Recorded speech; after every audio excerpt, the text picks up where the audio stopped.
I'm right back up at you cats with another video. And it is now 4:34 on a Thursday. This is Freeport, New York. And we right back up at you guys with another episode of the Outlier Experience. And I am your boy, B, the Outlier. What's up, my people? How y'all feeling today, man? It's a beautiful, beautiful, beautiful day out here in Freeport, New York. The weather is a little bit over 30, and it feels like it's 20-something. But this feels like the summertime as opposed to yesterday. And yesterday, the hawk was out, my people. They say it was about 14 degrees around this time yesterday, but it felt like 7. So I was packed up, bundled up. I had 2 coats, a scarf, a hat, some gloves on, a jacket, some long johns. I was in layers, man, but it felt good. You know, it definitely felt good. I did not feel like I was in the elements. I felt like I had a layer to block the elements, my people. So what's going on? How was your night, man? How did you sleep last night? Hopefully everything went well. Me, I got me a great night's sleep last night, man. Went to bed early, like around 7 o'clock. Got me about 5 hours of sleep in. 7, 8 o'clock, I went to bed. Woke up around 2:30, 3 o'clock this morning. Did my ones and twos. And now I'm here with you guys. You cats know how we start the shows off. We talk about that 10%. We talk about health. We also speak about the career. And last and not least, we talk about personal growth and everything in between, in the end. So we got to keep the integrity of the show going. And I'm going to speak about my health. And we stacked up / racked up another day, my people. Another day of doing the correct and proper things, right? So I took my insulin shots, covered myself with everything.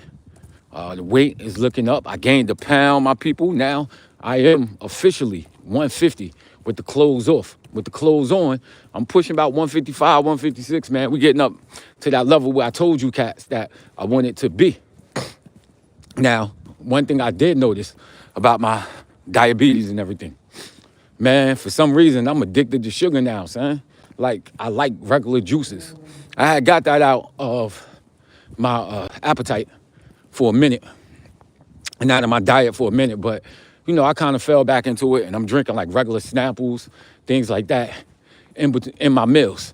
And let me tell y'all, man, if you want to keep your sugar down, the first thing you got to do is stay away from the fruit drinks, man, and them juices, because those pack a lot of sugar in it, my people. They pack a lot of sugar in it. And I'm going to tell you right now, if you're trying to keep your sugar down, drink water, bruh. Drink water. Maybe drink a little bit of diet. But don't mess with regular juice, because if you mess with juice, man, your sugar going to be crazy, you know? Unless, you know, if you don't have any insulin in your system like me.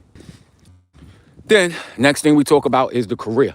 And on the career level, like I told you cats, there are people in other departments who notice my skills. So now they're reaching out and asking me to do things for them, you know? And I went to school for computer science. And one thing that I do is I add computer science on to like VBA. So I use VBA because I program in VBA. Also Visual Basics, regular Visual Basics. I could do a little bit of C, C++, Java, those type of languages I know. So databases are absolutely nothing to me. And somebody who I work with, they wanted me to create a database, like a form entry where they can enter in information into a database. It goes in, they could delete records and things like that. This is computer science work, you know what I mean? So I'm gonna work on that, finish that up with the person. I told you cats that from a company standpoint, we want to bring down the complaints. So I've been categorizing the complaints, looking at some of the drivers who have the most complaints, and we're going to handle it from that point on, my people. And hopefully by the end of the year, some of these complaints will be down. Now, personal growth, man, personal growth. And this is the main topic of the show. Now, I know you cats seen that issue that Anton Daniels have, but this is not really going to be about Anton Daniels in particular. It's going to be about the internet. It's going to be about how I see the internet changing some things. And it's also going to speak to people who are like Anton Daniels, you know.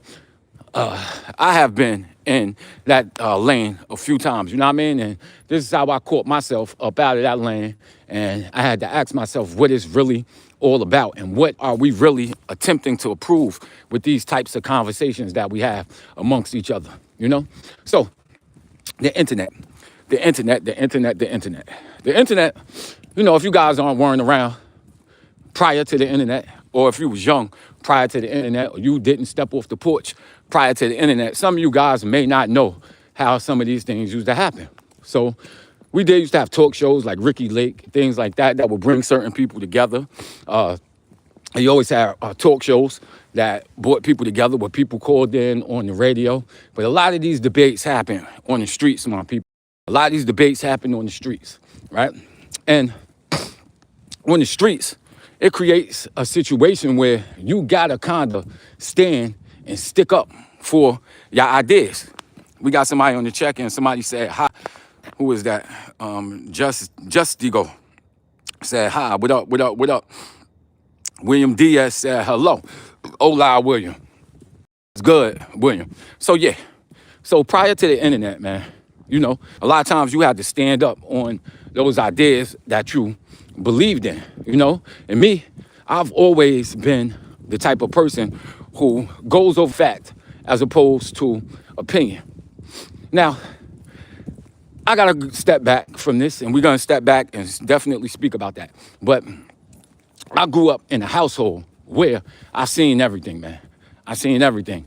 Meaning, I had different people around me, not across the street, not around the corner, not in another town over. I'm talking about people who I grew up with on the streets, who grew up in the same house as me. And when I say grow up, I mean we shared the same rooms. You feel me?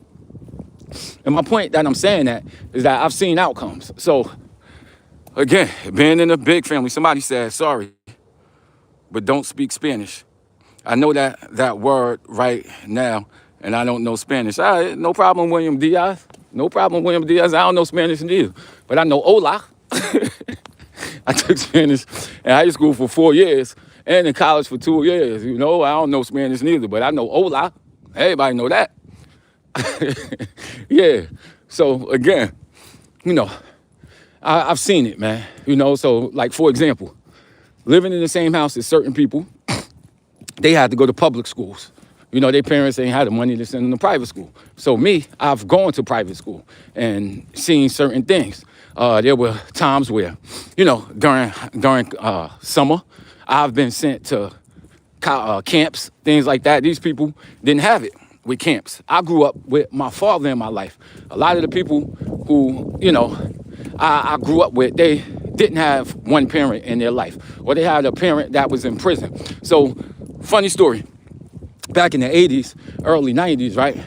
I had a cousin who pops was locked up. You know, I ain't gonna talk about names or anything like that, but they used to get, their parents used to send them pictures, you know, pictures where other people in prison would draw things. They would draw things for them, like nice block letters with their names and stuff on it. And I was always into graffiti and stuff like that. And I thought that stuff was so cool. And like I had my father literally in my life who used to take me to museums, take me out to eat, take me to different cities and things like that.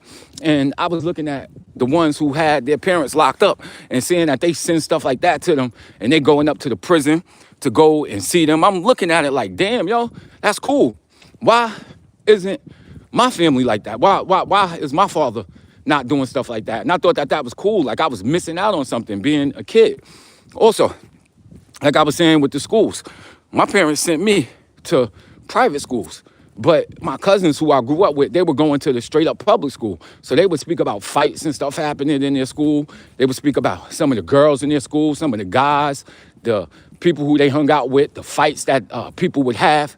And in my school, none of that nonsense was going on, right? And I looked at it like I was missing out on something. And I remember begging my mother, like, yo, you know, you don't want to send me here, but at the same time, I know everybody. We all from the same neighborhood. Why can't I go there for just 1 year? And it was like, you know, my mother was like, nah, you ain't going over there. Homeboy in the check-in, my boy Diaz, he said, I know any word in Spanish, even by the numbers. I can only say hola, uno, Dust threads, guaco, cinco. This cat is crazy, man. I'm just saying, way. Those are the only words I know too, son. Like sometimes I can sit back if I'm like paying attention to some Spanish people speak. Spanish people, damn, I sound ignorant. If I listen to some people who speak Spanish speak, I can understand some of the words that they say when I sit back and pay attention. But somebody said, "Where you going?" I'm going to work. My people going to work. So I can understand some words, but understanding the complete idea of what they're saying, nah, I don't sometimes, you know. So yeah, even with Christmas time, man, you know, back to my story. So even with Christmas times, there were times where, this is why I fell yesterday, or almost fell yesterday. Look, it's drying up now because the weather heated up. But yesterday, that was all ice. I damn near fell. Yeah, so again, you know what I mean? Like I was thinking that, you know, that this stuff was cool and that I was missing out on something. So again, like even on Christmases, my parents used to get me Christmas gifts. And I used to have a bunch of stuff for Christmas and they didn't. And I used to always be like, damn, yo, I saw that. I just always wondered, you know, why my lifestyle was always different. Even when it came to homework, my parents would check my homework and make sure that, you know, I wasn't playing video games. I didn't go outside before my work was done. And I used to see that type of stuff. And other people in my same household didn't have that. They just had the free reign to walk around and do whatever they wanted to do, even if their homework wasn't done. And I didn't like the fact that my parents was really on me like that. Somebody on the check-in, they said, made fun of the Hispanic kid in class for speaking Spanish. And years later, he became governor and now reads perfect English with wife and 3 kids. He said he was glad he was bullied. Fun fact about numbers. All right, yeah, that's what's up. You know, sometimes bullying could bring out certain things in people and it basically turned them into a better person. And that's a perfect example of somebody who, the homeboy who just said something, what's his name? Let me read his name. Cotton Picking Number Lover. Cotton Picking. You's a funny guy, yo. Cotton Picking N Lover. All right. I ain't gonna say that out loud because y'all trying to get me banned over here, you know? But nah, sometimes that can be a good story to pick up on and make people over produce when they are being bullied. And they work on the thing that they're being bullied on, and it actually gives them fuel. You know what I mean? So that's cool. I like to hear stories like that. You know? Somebody said, you can use numbers as results, or you can use numbers as symbols because they're used to know progress in numbers and letters. So they use numbers for counting so children can now Spanish or either. I'm gonna have to sit back and read that when I get a little bit of time because I got 12 minutes to make this train, man. 12 minutes to make this train.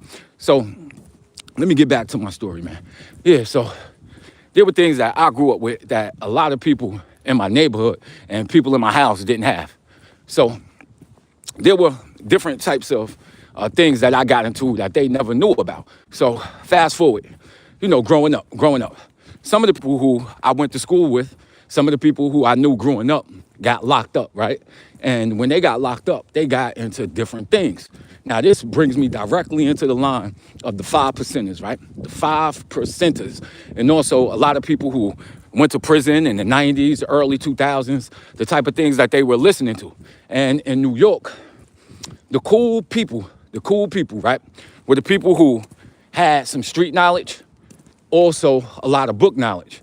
So what happened was this created a hybrid of a person who was very, very, very street, who read a little bit of books, who knew enough to sound intelligent, knew enough, a little bit about physics, a little bit about biology, a little bit about these topics, but they got game. And they can use words that sound very, very, very good.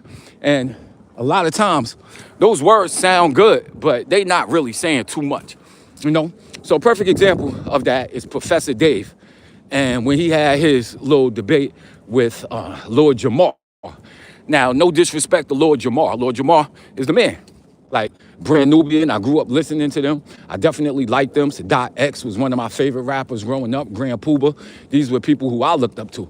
Now, as I got more into science, I started realizing that some of the stuff that they were saying did not make sense, right? It did not make sense. So One time I had a debate about evolution with one of these gangsters, son. Understand? He's a gangster. I ain't gonna tell you which gang he was down with, but he was a gangster. And he also has some of that knowledge. Now, it got to the point where I know what the hell this person talking about doesn't make sense.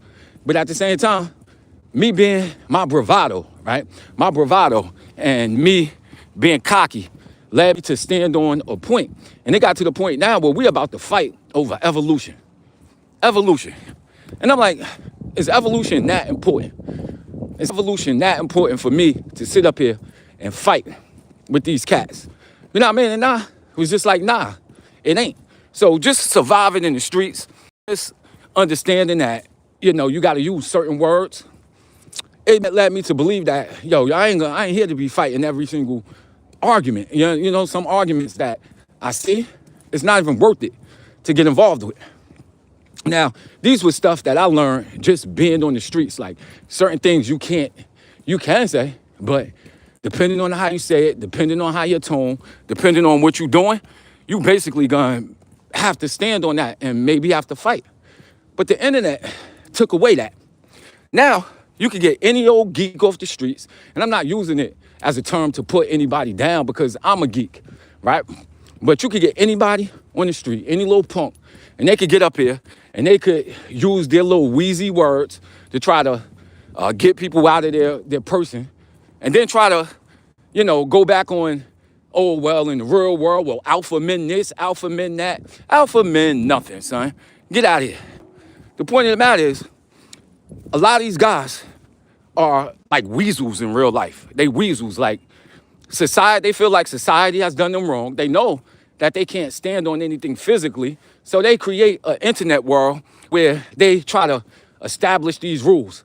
But the real world don't go off the internet, my people. And you could be 100% correct. But at the same time, if you can't stand on those words, then you gotta be who you are. Meaning talk softly, meaning respect other people, don't cut people off, don't try to be tough because that's not who you are. In the internet, you can get away with that. And a lot of these cats that I see on the internet trying to troll people, trying to act as if, oh, I'm gonna, you know, even the scorecard because it's in the real world, I don't get back. So I could come on the internet where I can't be touched and nothing can possibly happen to me and get up here and talk tough and be that tough person that you think you could be. And that may be cool for y'all, but in the real world, it don't work like that, my people. And some people don't play those games. So people like Anton Daniels, the Officer Tatum's, well, not so much him because, you know, I don't think he's a punk. You understand what I'm saying? But some of these like Anton Daniels and these type of cats, the Toure type people who are just straight up weasels. And then when they get the reaction out of the person that they trying to get it from, they step back like, oh, this person ain't real. This person is just letting words bother them. Cut it out, man. Cut it out, yo. You need to cut it out. You know, if we're trying to build and not create viral moments, we got to learn how to communicate with people. And in the real world, like I said, back in the 80s and 90s, if you wanted to be an activist, you had to learn how to speak to people, not offend people, listen to what someone's saying, take their points, and then, you know, speak in a way where people can understand you. So, again, the cats who I see on the internet who are actually trying to be these voices, trying to be the elders in the community, they're not going to do it because they don't know how to communicate with people and get their ideas. All they know how to do is create a viral moment, create a moment where people are getting angry, create a moment where people on the internet are going to be reacting and talking about it. But it takes away from them being the person that they want to be in the community. So my advice is to stop being so damn hard. Stop, be who you are. You know you can't stand on some of the things that, you know, you trying to say, trying to be tough. So don't be tough. Just lead with the information. Don't try to, you know, make people feel bad. Don't try to make people look stupid. Stop trying to create moments because you always going to get yourself into these situations. And ultimately, you're going to do away with the influence that you ultimately want. And on a whole nother level, we could tell by the words that you speak when you attack black women, when you attack women in general, that you didn't have your way with women. That The gangsters are the people who disrespected you. These are the people who you wanted your respect from that you never got respect from. Now you're trying to use your knowledge as, information you're trying to weaponize your knowledge and make people feel stupid. But in the real world, those have consequences, man. They got consequences. But that's all I got for tonight. And I'm up out here. Thank you, cats, for listening. We about to go into this fine establishment. I'm about to make me my coffee. I love you, cats. I'm going to see y'all tomorrow. William Diaz said hi. What up, William Diaz? Come back tomorrow, my brother. Are you going to slide on your ops? Sideways said that. Am I going to slide on my ops? I'm sure I do got ops out there, but they haven't made themselves known yet. They still in the background. But once they do, I ain't going to slide on them. We're going to share information, and hopefully we could come to a resolution. But that's all I got. Thank you guys for listening. We up out here. Peace out. It's your boy B. Yeah.